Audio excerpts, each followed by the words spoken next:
예수께서 가버나움에 들어가시니 한 백부장이 나와 간구하여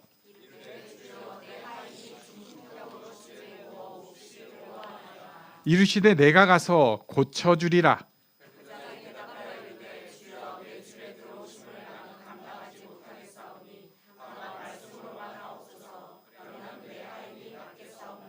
나도 남의 수하에 있는 사람이요 내 아래에도 군사가 있으니 이더러 가라 하면 가고 저더러 오라 하면 오고 내 종도로 이것을 하라 하면 하나이다.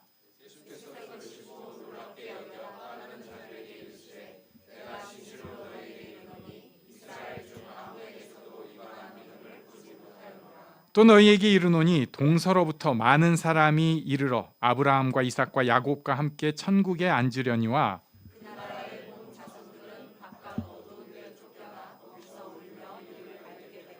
예수께서 백부장에게 이르시되 가라 내 믿은 대로 될지어다 하시니 그 즉시 하인이 나으니라.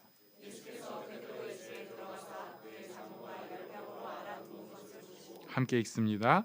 그의 손을 만지시니 열병이 떠나가고 여인이 일어나서 예수께 수종 들더라. 아멘. 오늘 본문 5절에 보면은 예수께서 가버나움이라고 하는 일종의 도시죠. 동네 가버나움에 들어가서 생긴 일인 것을 볼 수 있습니다. 여기서 한 백부장이 나와 간구하였다고 표현합니다. 우리가 조금 상상력을 발휘해 볼 필요가 있어요. 지난주 본 앞 본문에서는 누가 나왔습니까? 나병 환자가 나왔습니다. 나병 환자가 나와가지고 주여 원하시면 저를 깨끗하게 하실 수 있나이다 이런 얘기를 했거든요. 근데 이 나병 환자는 사람들이 혐오하는 대상이었습니다. 그래서 스스로도 부정하다 막 이렇게 하고 다녀야 되고 사람들은 그를 피해서 격리시키고 사는 사람이었는데 그 사람이 지금 무리가 많이 모여있는 예수님 앞에 나오니까 사람들이 다 불편하고 힘들 상황이었어요. 그런데 오늘 본문에 또 나온 사람은 백부장이 등장을 하고 있습니다. 이 백부장은 도대체 어떤 인간인가?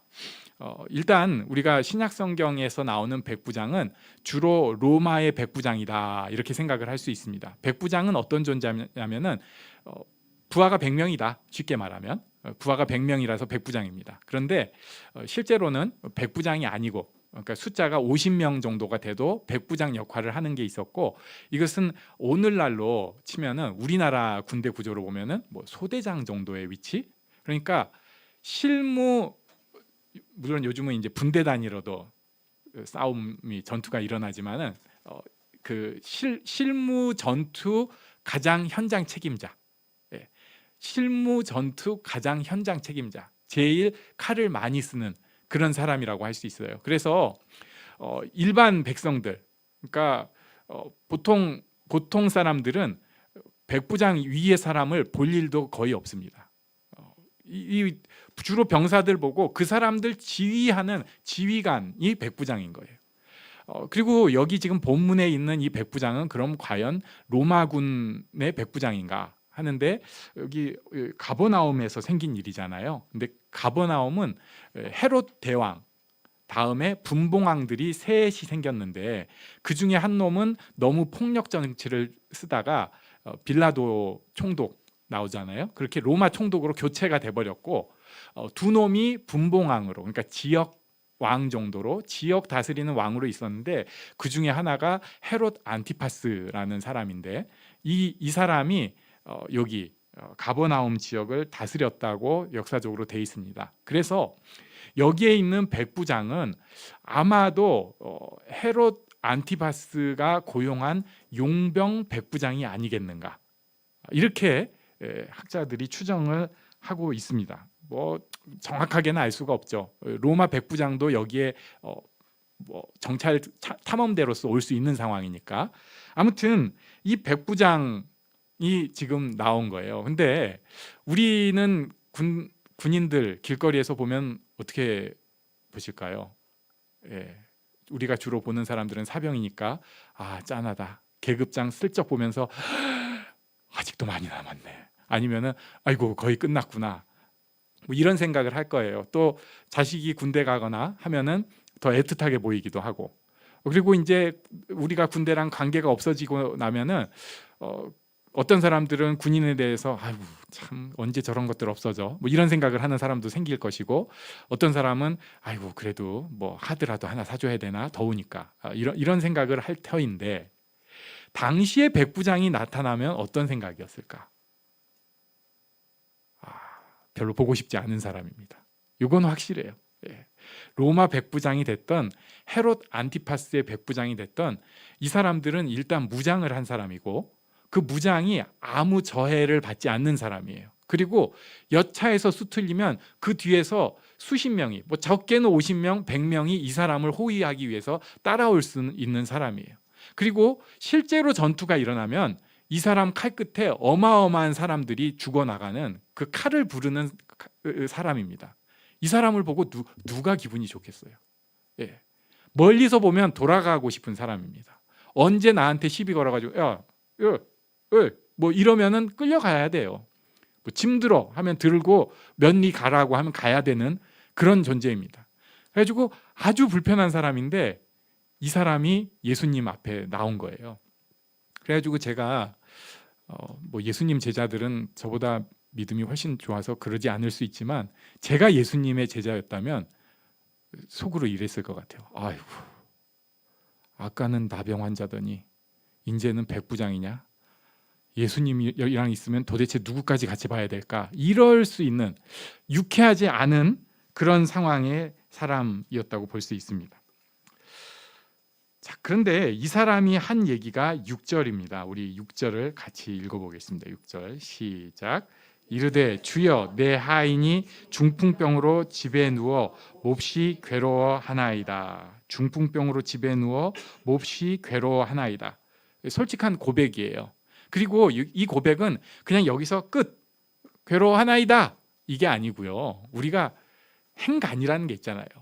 중풍병으로 집에 누워 몹시 괴로워하나이다 라고 하니까 그 다음에 지난주에 본 2절의 나병 환자의 간구가 포함되어 있다고 봐야 합니다. 뭐냐면 주여 원하시면 깨끗하게 하실 수 있나이다. 집에 누워 몹시 괴로워하나이다. 주여 원하시면 깨끗하게 하실 수 있나이다. 이렇게 예수님께 나왔어요. 그랬더니 예수님께서 시원하게 대답해 주셨습니다. 우리 7절 말씀을 같이 보겠습니다. 시작. 이르시되 내가 가서 고쳐주리라. 아멘. 이 음성이 우리 심령에도 메아리치면 좋겠습니다. 예수님께서 내가 가서 고쳐주리라. 그러니까 얼마나 시원하고 감사한 대답입니다.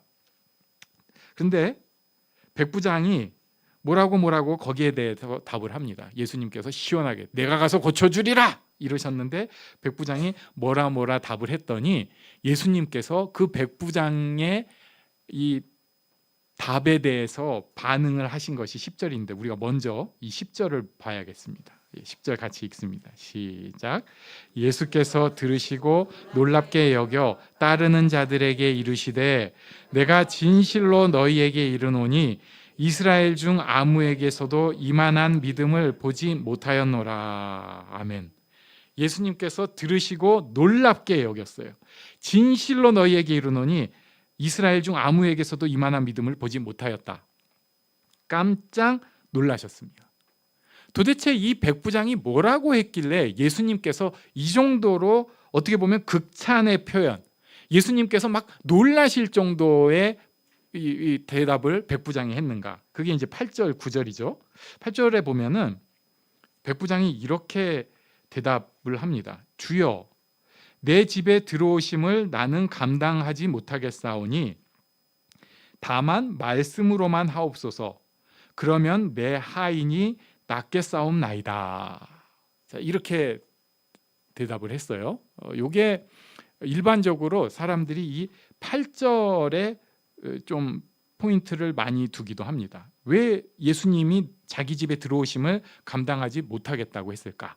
그것은 이방인 때문이, 자기가 이방인이니까 이방인의 집에 예수님이 들어가시면 안 되는 것을 아니까, 유대의 법에 좀 잘 아는 사람이니까 이런 얘기를 하지 않았을까? 그런데 그 다음에 9절에 백부장이 이런 얘기를 해요. 나도 남의 수하에 있는 사람이요, 내 아래에도 군사가 있으니 이더러 가라 하면 가고 저더러 오라 하면 오고 내 종더러 이것을 하라 하면 하나이다. 그래서 이 8절과 9절을 묶어서 보통 연구하시는 분들, 설교자들, 주석자들이 뭐라고 표현을 하는가? 백부장은 이방인으로서 유대인이랑 아주 큰 장벽이 있는데도 불구하고 예수님께 나아왔다. 그래가지고 예수님께서 나아오심, 자기 집에 오는 것도 유대인들이 집에 들어가면 부정한 것을 알았기 때문에 이런 얘기를 했다. 이게 이제 첫 번째 견해예요. 실제로 사도행전 11장 3절에 보면은 베드로가 예루살렘에 들어갔을 때 베드로가 백부장 고넬료의 집에 가가지고 거기서 식사 교제하고 거기서 말씀 증거했더니 성령 막 임한 사건이 있었거든요. 그게 사도행전 10장입니다. 근데 그 사건 후에 베드로가 딴 사람도 아니고 지금 초대교회 수장이라고 할 수 있는 베드로가 예루살렘에 복귀를 했더니 할례자들이 비난을 하는 거예요. 네가 무할례자의 집에 들어가 함께 먹었다. 할례자라고 하면 특별한 사람이 아니라 바로 유대인들을 뜻합니다. 그러니까 뭐 베드로도 할례자잖아요. 그런 사람들이 막 비난을 하는 거예요. 네가 무할례자의 집에 들어가서 함께 먹었다. 그래서는 안 되는데 네가 뭐 하는 짓이냐. 덕이 안 된다. 예수님 지금 이 오늘 본문 이후에도 몇 년이 지나갔고 예수님께서 놀라운 일을 행하셨죠. 성령을 통해서 사도행전에서 이미 놀라운 일들이 계속 있었는데도 아직도 예수 믿는다고 하는 유대인들이 이렇게 비난을 하는 게 이방인과 유대인의 겸상입니다. 식탁 교제예요. 그리고 이방인의 집에 유대인이 들어가는 것이었습니다. 그래가지고 이 백부장은 이런 장벽을 깨트리고 예수님께 나왔으니까 예수님께서 깜짝 놀라면서 믿음에 대해서 칭찬을 하신 게 아닌가라고 생각하는 것이 첫 번째 생각인데, 그런데 이 본문을 조금 더 잘 읽어보면은 그보다는 예수님께서 더 한 것을 보신 것을 알 수가 있습니다. 첫 번째 8절에 보면은요, 백부장이 대답하여 이르되 주여 이렇게 표현을 합니다. 백부장이 주여라고 했어요. 이 주라는 표현은 기본적으로 황제 또는 나의 직속 상관인데 내 목숨을 좌지우지할 수 있는 사람에게 쓰는 표현입니다. 주여. 그런데 물론 아닐 때도 쓰기는 했다고 해요. 뭐랄까요? 그 예우상? 또 최상의 그 경칭을 표현할 때 주여 이렇게 표현을 했다고 할 수도 있는데, 그럼 백부장이 이 주여라고 표현한 것이 무슨 내용인가? 그게 9절에 설명이 되어 있습니다. 그게 뭐냐면요, 나대 남의 수하에 있는 사람이고 이리 오라 하면 이리 오고 저리 가라 하면 저리 가라, 이렇게 설명을 했어요. 가라 하면 가고 오라 하면 오고, 이것은 군대에서 명령에 대한 목숨을 건 순종을 깔고 이야기를 하는 것입니다. 우리도 굉장히 고민을 할 때가 있잖아요. 오늘 점심은 어디 가서 먹을까? 오늘은 그냥 가볍게 먹자. 편의점. 아니야, 어제 너무 그렇게 먹었어. 오늘은 뷔페, 한식 뷔페 가자. 거기 부담돼. 힘들어. 그래가지고 막 굉장히 그 내적 갈등을 일으키는 가고 오고의 문제가 있는데, 실제로 군인들은 그런 거는 갈등이 아니죠. 그런 얘기 군인한테 했다가는 칼 맞죠. 이 사람들이 가고 오라는 것은 자기의 목숨이 왔다 갔다 하는 문제인 거예요. 예를 들면 김백 부장, 너 오늘 후방 맡아. 너 혼자 거기 지켜야 되는데 혹시 뒤에서 들어오는 놈 있으면 네가 막아야 돼. 눈 똑바로 뜨고, 혹시라도 어떤 놈 오면은 바로 호각 울리면서 우리한테 신호 보내고 조심해야 돼. 이렇게 하고 맡길 수 있는 거예요. 김백 부장, 또 저번에 보니까 발 빠르대. 너 선발대 오늘. 저 야만인 새끼들 저거 때려 죽여야 되거든. 너 앞에서. 그러면은 이제 속에서 막 별 생각이 다 드는 거예요. 선발대가 오히려 안전할 거야. 저것들이 트랩을 준비해 놨다가 내가 거기 막, 그래도 명령이니까 무조건 순종해야 되는 겁니다. 무조건. 야, 너 오늘은 바다에서도 한판 싸워야 될 것 같아. 해적 소탕하러 갈 건데 배 한번 타라. 예. 야야야, 너 보니까 다리 굵어서 등산 잘하게 생겼네. 오늘은 산적 소탕하러 갈 거야. 예. 이게 백부장이 말하는 주. 오라 하면 오고 가라 하면 가는 존재입니다. 그러니까 백부장은 자기의 실체적 주인이 예수님이라고 하는 고백을 하고 있는 거예요. 이 굉장한 고백입니다. 백부장한테 주인은 아마도 로마 황제 또는 헤롯 안티바스 또는 그 중간에 있는 자기 직속 명령권자 외에는 없는 게 군인인데, 이 사람이 예수님이 주라고 고백을 한 거예요. 근데 왜 신약 성경에는 거기에 대해서 이렇게 눈을 크게 뜨면 보이고 잘 대충 뜨면은 뭐 이렇게 넘어갔을까? 예, 그때 당시에 만약에 신약 성경에 주라는 것을 더 많이 강조해서 이 백부장 얘기를 써놨으면은 조금 곤란한 상황이었을 걸로 보여요. 왜냐하면 로마 사회에서 이 백부장이 예수 믿으면은 저 사람은 반역자가 된다고 분명히 이 문서를 가지고 들이대는 사람이 있었을 것이기 때문에 사람들이 알잖아요. 예수를 주라고 하는 사람이 오히려 더 충성되고 더 귀한 군인일 수 있는데, 모르는 사람들은 오해를 하니까 이렇게 눈을 크게 떠야지 이해를 할 수 있게 써놓지 않았을까, 이렇게 주석을 하는 것도 보았습니다. 아무튼 예수님께서는 이 백부장이 자기를 주라고 고백한 것에 대해서 놀라신 것입니다. 들으시고 놀랍게 여겨서 내가 이스라엘 중 아무에게도 이런 믿음을 보지 못하였다. 예수님께서 주라고 하는 고백이 진정한 고백일 때 예수님께서 놀라십니다. 예수는 주님이십니다. 예수님은 나의 주. 우리가 어떻게 보면 자주 하는 고백인데, 이 고백이 우리 심령의 깊은 곳에서 실제로 우리 삶에서의 고백이 될 때 예수님께서 놀라십니다. 우리 그래서 한번 같이 해보겠습니다. 예수님은 나의 주님이십니다. 네, 이 고백이 우리 삶을 통해서 우리 심령에서 깊숙이 나오는 고백이 되기를 원합니다. 자, 이렇게 예수님께서 말씀을 하신 다음에 11절과 12절에서 설명을 또 하셔요. 동서로부터 많은 사람이 이르러 아브라함과 이삭과 야곱과 함께 천국에 앉으려니와. 벌써 예수님은 아는 걸 보고 계신 거죠. 동서로부터 많은 사람이 이방인들까지 온 것을 뜻합니다. 그 나라의 본자손들, 이건 유대인들을 뜻한다고 볼 수 있고 바리새인들을 뜻한다고 볼 수도 있는데, 바깥 어두운 데 쫓겨나 거기서 울며 이를 갈게 되리라. 지금 유대인들은, 바리새인들은 구약 성경을 아는 사람입니다. 그리고 그 성경에, 구약 성경의 성취라고 할 수 있는 예수님을 직접 만난 사람들이에요. 역사상 가장 놀라운 시대를 지나가고 있는 사람들인데, 문제는 이들은 예수님을 받아들이지 않고 쫓겨나 버렸습니다. 바로 옆에서 예수님 받고 구약 성경의 해석을 직접 들었는데도 쫓겨난 사람들입니다. 그래서 너무 억울해가지고 오늘 본문 12절 표현이 울면서 이를 간다, 이렇게 표현을 하고 있어요. 저는 이 말씀, 바리새인에 대한 말씀 볼 때마다 교회 안에 있는 저를 비롯해서 신앙생활 오래 한 사람들을 다시 한번 생각을 합니다.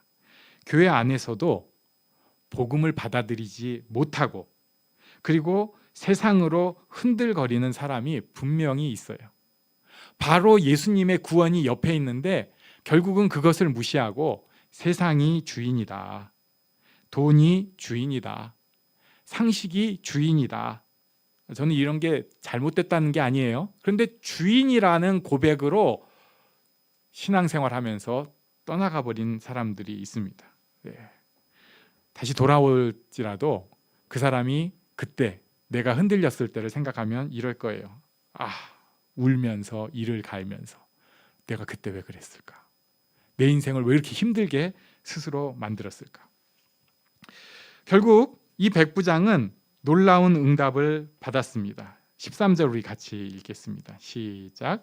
예수께서 백부장에게 이르시되 가라 내 믿은 대로 될지어다 하시니 그 즉시 하인이 나으니라. 아멘. 우리도 예수님의 이 기적이 우리 삶 가운데 꼭 있기를 바랍니다. 가라 내 믿은 대로 될지어다 하시니 그 즉시 하인이 나으니라. 이 경험이 우리 삶 가운데도 있기를 바랍니다. 그런데 여기서 한 가지 더 볼 것이 있습니다. 14절에 보면은 예수께서 베드로의 집에 들어가셨더니 그의 장모가 열병으로 앓아 누운 것을 보셨다, 이렇게 표현을 하고 있어요.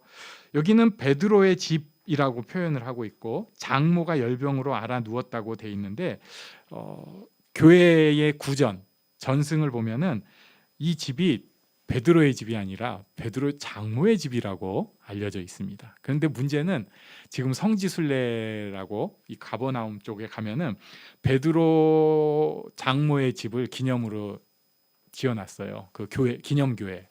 근데 그게 너무 멋있게 지어놨어요. 저기 지금 여러분 보실 때 왼쪽에 있는 저 유리로 된 마치 그 아이언맨의 그 스타크 집 비스그름하게 지어놓은 저 집입니다. 그리고 저 오른쪽에 보시면 저게 그 집 안 구조예요. 어떻게 생겼는지 상상이 되시죠? 저게 교회입니다. 너무 멋있게 지었어요. 게다가 지금 저기 오른쪽에 보시면 무슨 난간 같은 거 있죠? 그 난간을 제가 이렇게 다른 각도 사진으로 한 건데 이게 뭐냐면은 그때 당시 베드로 장모의 집터를 그대로 살려놓은 거예요. 그리고 그 위에다가 교회를 지은 거예요. 그리고 유리를 통해서 그 집터를 그대로 볼 수 있게. 야, 근데 그 집터가 또 되게 커요. 그래가지고 여기 갔다 온 사람들은 저는 왜 그러나 했더니 이거 보면은 그 생각이 드는 거예요. 베드로 장모는 재벌이었다. 굉장히 부자였구나. 베드로가 이게 장모를 모시고 산 게 아니라 얹혀 살았네. 그럴 수 있어요. 그럴 수 있어요. 일단 베드로 장모는 그때 당시에 굉장히 독특한 존재였습니다. 왜냐하면은 여자는 재산권이 없었어요. 그때 무식한 시대잖아요. 그래가지고 뭐 구약 성경의 가르침이 어쩌고 이런 거 몰라. 우리는 남자들, 그때 힘이 있는 남자들이 딱 쥐는 거죠, 헤게모니를. 그래서 만약에 남편이 죽었다, 자식이 없다, 그러면 재산을 누가 가져요? 형제들한테 줘야 됩니다. 형제들. 예. 누이는 안 돼요. 형제들한테. 근데 여기 장모의 집이라고 돼 있는 걸 보면은 요게 아마도 장인이 유산으로 남겨놓은 집으로 보고 있습니다. 그러니까 장인이 죽은 거죠. 그랬는데 형제들한테 그 재산이 안 가고 이 장모한테 이 집이 온 거예요. 왜 그랬을까? 이게 가능하려면은 가장 첫 번째는 유산을 명확하게 써놓는 거예요. 유서를. 이 집은 내 아내 누구누구에게 주도록 한다. 그래서 여기에 대한 공증을 받아놔야 돼요. 그래서 장인이 굉장히 지혜롭고 현명한 시대를 앞서간 사람이어가지고 장모한테 집을 물려줬다.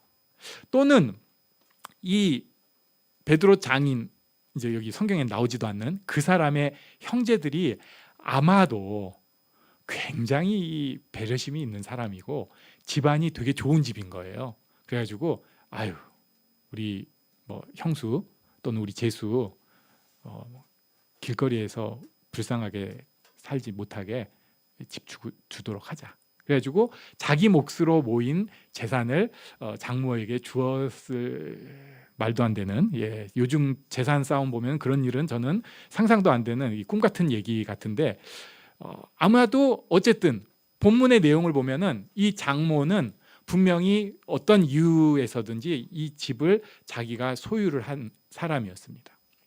자, 그러니까 다른 많은 과부들, 대부분 남자들이 먼저 죽고 또 젊어서도 죽는 일이 많았기 때문에 많은 과부들이나 여자들이 볼 때 이 베드로의 장모는 괜찮은 성공한 여자예요. 사회에서 볼 때는 자기 삶에 대해서 굉장히 넉넉하고 여유 있는, 우리랑 그레이드가 다른 저 위에 있는 여자라고 볼 수 있습니다. 그런데 거기 가면은 아픔이 없나요? 그 윗그레이드 가면은 공기가 달라가지고 사는 게 걱정이 하나도 없나요? 절대 그렇지 않습니다.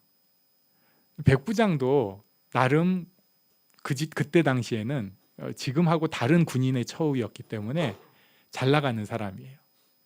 이 사람도 똑같이 아픔이 있고요. 이 베드로의 장모라고 하는 이 여인도 굉장히 잘 사는 재벌급 여인이었을 수도 있지만 그에게도 인생에 똑같은 아픔이 있었습니다. 게다가 이제는 열병에 들어가지고 누워 있을 수밖에 없어요. 이제 자기 인생에 종지부를 찍을 수도 있는 그런 상황입니다. 그런데 그때 예수님께서 15절 말씀 같이 읽겠습니다. 시작. 그의 손을 만지시니 열병이 떠나가고 여인이 일어나서 예수께 수종들더라. 아멘.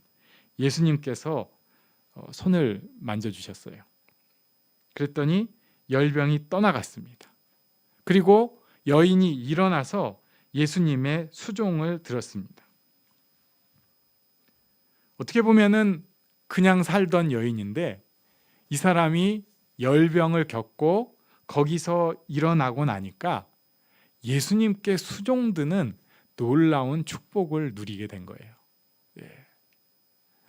예수님께 수종들더라. 이 표현을 쓸 수 있는 사람이 몇 없거든요. 성경에 몇 명 나옵니다. 근데 그 여인 중에서 마태복음에서는 거의 사실상 처음 등장한 첫 스타트를 끄는 사람이 된 거예요. 자기 인생에 역사를 통해서 그 많은 사람들이 못했던 축복을 누리게 된 것입니다.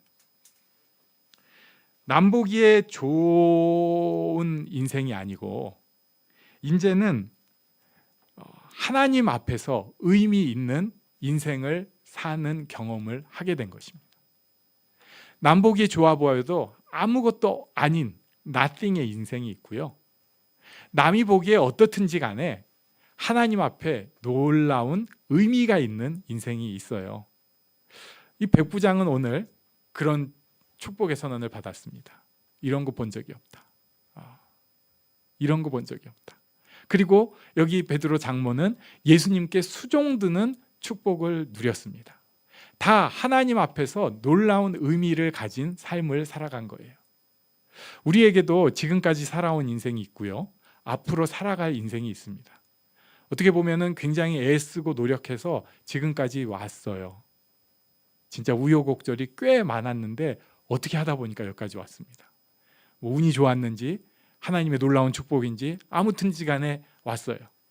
그런데 지금 내 인생이 앞으로 어떻게 가야 되는가? 내가 이제 인생의 길을 어디로 몰고 가야 될 것인가? 정말로 내 인생이 힘있고 내 인생이 축복된 인생이라면 어디로 가야 할 것인가? 하나님 앞에서 의미 있는 일을 하는 것이 복된 인생입니다. 그냥 아유 좋아요, 괜찮죠, 이게 아니고요. 하나님께서 인도해 주시는 그 걸음을 따라갈 때 하나님께서 내 인생에 의미를 부여해 주시고 그냥 지나갈 수 있는 인생이지만 작은 것 큰 것 가운데에서 하나님께서 주시는 인생의 의미, 내게 주신 삶의 의미, 내가 지금 살아있는 의미를 누릴 수 있게 해주신다는 것입니다. 이것을 바라보는 우리가 되면 좋겠어요. 누군가를 위해 기도하고 그 사람이 치유가 되는 것, 놀라운 의미일 수 있습니다. 백부장처럼 우리도 그런 복 받기를 원합니다. 또 우리가 남들이 볼 때는 아이고 뭐 애 키우기 고생 많았다. 그런데요, 그 애를 하나님 앞에서 부족하지만은 그렇게 기도하고 키웠더니 걔를 통해서 또 하나님께서 놀라운 일을 하실 수 있잖아요. 이런 의미 또 누리시기 바랍니다. 또 어떤 분들은 저는 이제 끝났어요. 이제 머리도 돌통이 됐고요. 몸도 돌통이 됐고요. 다 돌이네. 그러나 하나님께서 마지막 때 참 귀하고 의미 있게 쓰신다. 참 복되다. 진짜 의미 있는 인생을 걸어가고 있구나. 이런 삶을 사는 사람도 있습니다. 우리가 또 이런 축복까지 누리기를 원합니다. 예수님께서 이 땅에 오셔서 우리를 버려두신 것이 아니고요, 우리를 사랑하시고 다가오셔서 우리 인생에 의미를 부여하십니다. 이 축복을 우리 모두가 받기를 원합니다. 아멘. 우리 잠시 기도하는 시간 갖겠습니다.